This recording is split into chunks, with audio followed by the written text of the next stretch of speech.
Ruhonge-inĩ rwa Kemri kaunti-inĩ ya Kilifi athuthuria makoretwo magĩkĩrĩra gũtigĩrĩra kũrĩ na indo cia gũthima virus ya mũrimũ wa malaria ona COVID-19 iria na hau kabere bũrũri ũrehokaga mabũrũri mangĩ kũgũra. Na rĩu bodi ya kũrũmbũiya rũhonge rwa ndawa na indo ingĩ cia ũrigitani nĩ ĩrĩkĩtie kũhĩtũkia ũhũthĩri wa indo ici harĩ gũthima mĩrimũ ĩno, ũndũ ũrĩa nĩ ũhotani mũnene kũrĩ athuthuria aya. Kit has been tested in various laboratories in Kemri and outside, and has been found to be 100% sensitive and 100% specific. It means that the kit is able to identify a true negative and a true positive.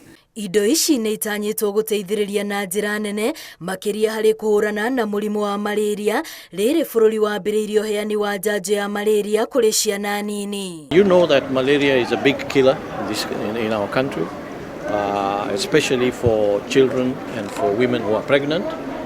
And we consume a lot of these products. We spend a lot of resources buying these products from outside, from places like Korea, India and other places.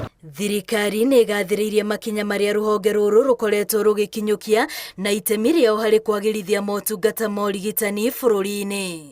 I'm sure that Kemri will be working on keeping up with the evolution of the pandemic itself and the virus in terms of upgrading and developing better and finer products as we move on. Ũrugũria wa indo icio tafanĩtio hĩndĩ ya kĩgomano gĩa 12 gĩa thuthuria a mĩrimũ ona ndawa itiganĩte kĩrĩa kĩratabanĩrio mũciĩ-inĩ wa Nairobi. Ngĩribotera Inooro TV, rĩtwa rĩakwa nĩ Wambui wa Macharia.